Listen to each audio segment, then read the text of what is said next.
लीजिए सुनिए O Henry की लिखी कहानी ग्राहक, मेरी यानी समीर गोस्वामी की आवाज में। इस कहानी का एक और नाम दे सकते हैं, कैक्टस सिटी का खरीदार। ये तो यों कहिए कि टेक्सास प्रदेश में कैक्टस शहर के आसपास स्वास्थ्यप्रद वातावरण होने के कारण सर्दी जुकाम नहीं होता, वरना नवारो एंड प्लेट के वस्तु भंडार के सामने खांसना या छींकना कोई मामूली बात नहीं है।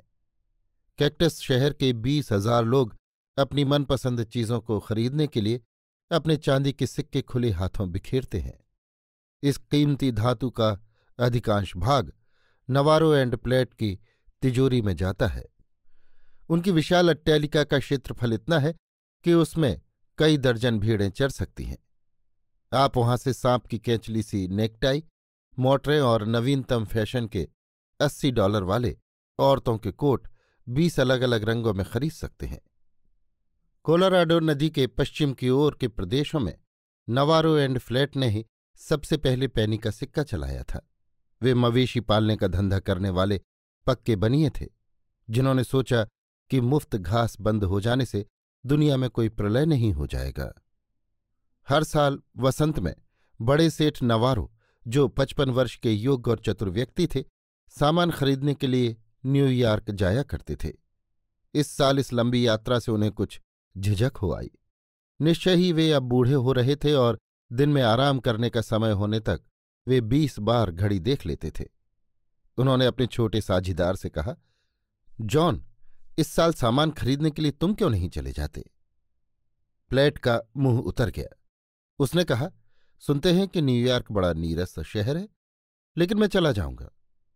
रास्ते में सैन एंटोन में भी कुछ दिन घूम फिर लूंगा। 2 हफ्ते बाद टेक्सास फैशन का सूट पहने, काला लंबा कोट, चौड़े छज्जे का सफेद टोप, 3-4 इंच ऊंचा कॉलर, काली टाई, एक आदमी ब्रॉडवे में जिज़बाम एंड सन्स नाम की थोक कपड़ों की दुकान में घुसा। बूढ़े जिज़बाम की आंख बगुले सी, याददाश्त हाथी सी और दिमाग सुथार के 3 तहों में मुड़ने वाले गज के समान था। वे दुकान के दरवाजे पर ध्रुवीय सफेद भालू की तरह दौड़ते आए और प्लेट से हाथ मिलाया। उन्होंने पूछा, क्यों, टेक्सास में नवारो सेठ कैसे है? इस साल उनको ये लंबी यात्रा सहन नहीं हुई, क्यों? खैर, उनकी जगह हम मिस्टर प्लेट का स्वागत करते हैं। प्लेट बोला, खूब। अगर आप ये बता दें कि आपने ये सब कैसे जान लिया, तो मैं अपने गांव की बिना जुती 40 एकड़ जमीन आप पर वार दूं।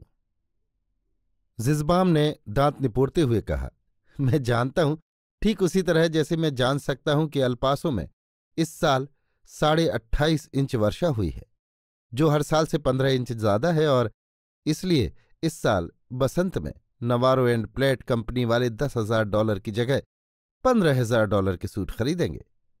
लेकिन छोड़ो, ये बातें कल होंगी। मेरे दफ्तर में चलकर एक बढ़िया सिगार पी लो, जिससे तुम्हारे मुंह की बदबू दूर हो। रास्ते में तो तुम्हें तस्कर व्यापार के घटिया सिगार ही मिले होंगे। संध्या हो चुकी थी और दिन का कामकाज समाप्त हो गया था।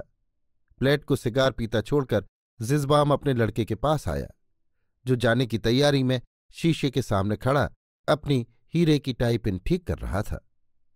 जिज़बाम बोला, देखो बेटा, आज शाम को तुम मिस्टर प्लेट को घुमाने ले जाना। वो 10 साल पुराना ग्राहक है। जब मिस्टर नवारो माल खरीदने आते थे तो हम दोनों बैठकर शतरंज खेला करते थे। इसमें कोई बुराई तो नहीं, पर प्लेट जवान आदमी है और न्यूयॉर्क पहली बार आया है, उसे खुश करना बहुत आसान काम होगा। अपनी पिन की घुंडी को दबाकर बंद करते हुए लड़का बोला, बहुत अच्छा, मैं उन्हें ले जाऊंगा। पहले तो मैं उन्हें फ्लेटरॉन होते हुए होटल एस्टोर ले जाऊंगा, फिर ग्रामोफोन पर कुछ मनोरंजक गीत सुनते सुनते 10:30 बज जाएंगे। तब तक उनका सोने का समय हो जाएगा। 11:30 बजे मुझे एक दावत में जाना है, तब तक वे निद्रा देवी की शरण हो चुके होंगे। दूसरे दिन सुबह 10 बजे प्लेट धंधे के लिए तैयार होकर स्टोर पहुंचा। उसके कोट के कॉलर पर फूलों का गुच्छा लग रहा था। जिज़बाम ने खुद उसकी आवभगत की। नवारो एंड प्लेट उसके आदरणीय ग्राहक थे, जो हमेशा रोकड़ दाम चुकाते थे। मैनहट्टन वासियों की बनावटी मुस्कुराहट चेहरे पर लाकर जिज़बाम ने पूछा, कहिए, हमारा शहर पसंद आया? टेक्सास का वो निवासी बोला, रहने के काबिल जगह नहीं है। कल रात आपके लड़के ने मुझे काफी घुमाया। यहाँ का पानी तो अच्छा है, पर रोशनी हमारे कैक्टस में बेहतर होती है। नहीं मिस्टर प्लेट, यहां भी ब्रॉडवे पर तो बहुत रोशनी होती है। प्लेट बोला, अंधेरा भी उतना ही गहरा होता है। घोड़े आपके यहां लाजवाब होते हैं। शहर में आने के बाद अड़ियल टट्टू तो एक भी नहीं देखा। सूट के नमूने दिखाने के लिए जिज़बाम उसे ऊपर ले गए। उन्होंने एक क्लर्क से कहा, मिस आशर को भेजो। मिस आशर आई। नवारो एंड प्लेट के साझीदार मिस्टर प्लेट को जीवन में पहली बार रोमांस का अद्भुत उज्ज्वल प्रकाश और गौरव उतरता दिखाई दिया। वो उस पर आंखें गड़ाए कालोरोडो घाटी की किसी विशाल चट्टान की तरह निश्चल खड़ा रहा। उसे इस तरह घूरते देखकर लड़की कुछ शर्मा सी गई, जो उसकी आदत के खिलाफ थी।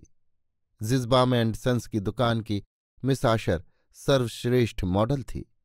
वो मझले कद की गोरी लड़की थी और उसके शरीर का नाप सौंदर्य के आदर्श 38, 25, 42 से भी कुछ बेहतर ही था।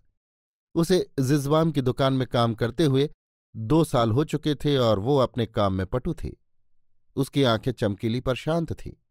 यदि उसकी आंखें किसी नागिन की आंखों से भी मिलती तो हमें विश्वास है कि नागिन की विषैली नजरों को भी झुकना पड़ता। वैसे वो ग्राहकों की नज़र खूब पहचानती थी। जिज़बाम बोला, देखिए मिस्टर प्लेट, ये हल्के रंगों के कुछ नई फैशन के गाउन हैं। आपके यहाँ की आबो हवा में ये बहुत चलेंगे। मिस आशर, जरा पहनकर दिखाइए। जिज़बाम का वो तुरप का इक्का बिजली की गति से कपड़े बदलने के लिए कमरे से बाहर भीतर जाने आने लगा। हर बार वो नई किस्म का गाउन पहनकर आती, जिससे प्लेट की आंखें चकाचौंध हो जाती।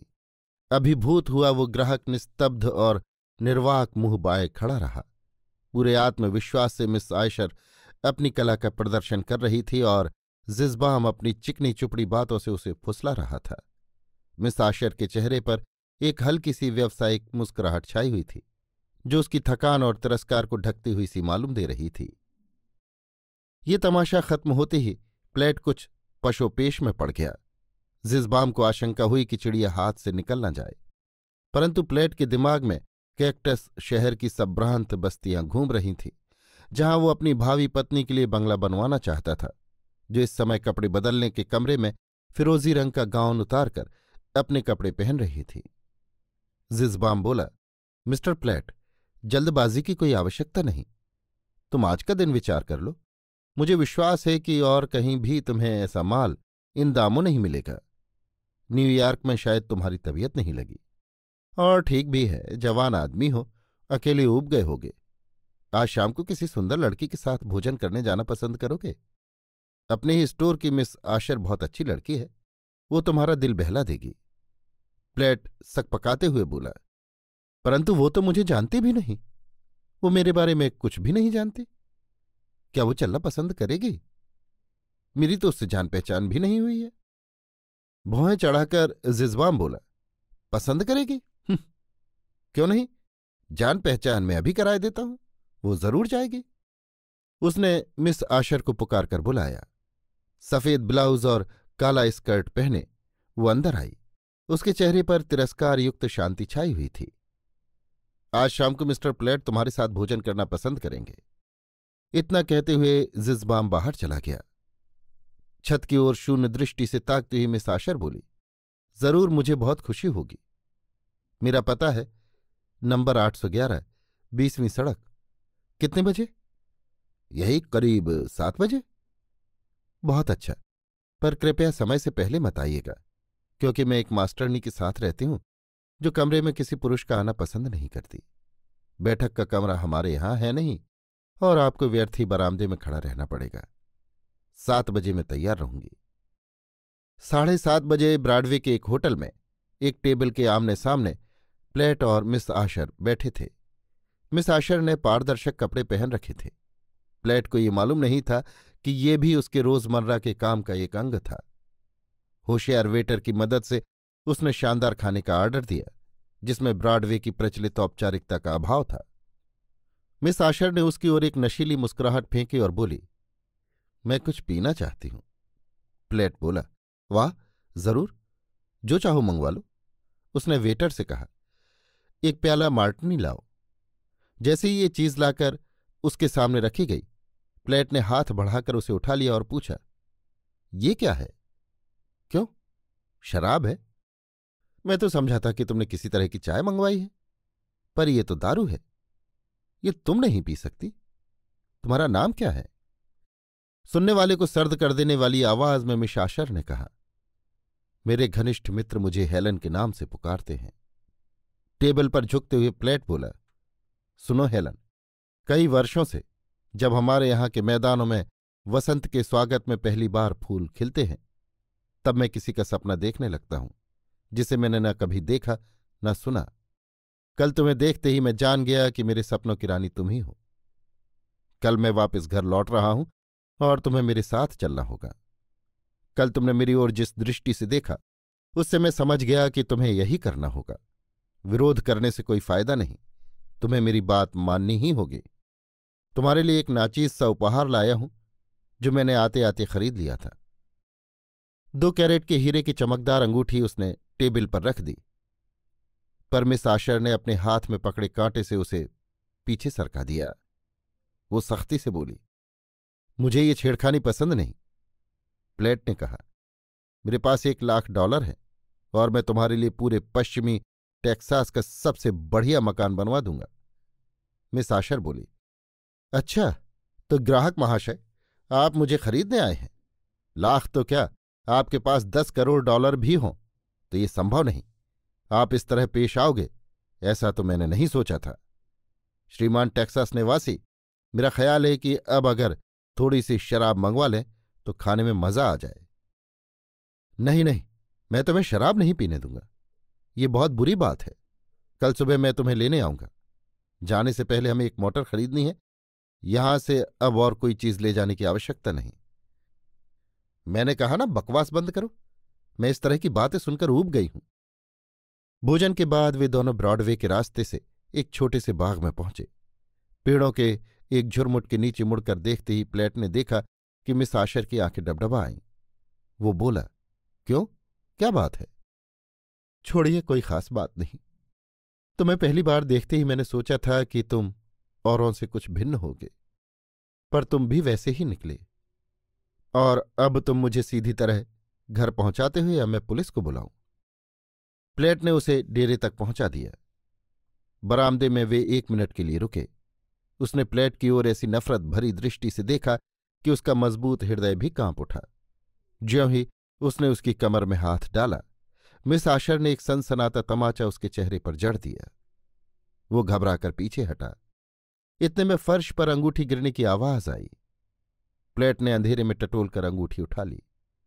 वो बोली, अब ये कूड़ा करकट उठाओ और चलते बनो। उस सोने के छल्ले को सहलाता हुआ वो टेक्सास निवासी बोला, देखो, तुम गलत समझ रही हो। ये तो हमारी शादी की अंगूठी है। उस झुटपुटे में मिस आशर की आंखों में एक ज्योत चमक उठी। क्या मतलब? प्लेट बोला, नमस्कार, कल सुबह स्टोर में मुलाकात होगी। मिस आशर भागकर अपने कमरे में पहुंची। सोती हुई मास्टरनी को झचकोर कर उसने बिठा दिया। मास्टरनी चिल्लाई, आग आग। मिस आशर बोली, आग वाग कुछ नहीं लगी। मैं एक बात पूछना चाहती थी। देखो एम्मा, तुमने भूगोल पढ़ी है, तुम जानती होगी ये कैरकास नामक शहर कहाँ है? मास्टरनी बोली, इतनी सी बात के लिए मुझे नींद से जगाने की तुम्हें हिम्मत कैसे हो गई? कैरकास शहर वेनेजुएला में है। कैसा है ये शहर? क्या खाक कैसा है, अधिकतर भूचाल और हबशी और लंगूर और मलेरिया और ज्वालामुखी। मिस आशर आनंद से बोली, कोई परवाह नहीं, मैं कल वहीं जा रही हूं। अभी आप सुन रहे थे ओ हेनरी की लिखी कहानी ग्राहक, मेरी यानी समीर गोस्वामी की आवाज में। इस कहानी का एक और नाम था कैक्टस शहर का खरीदार।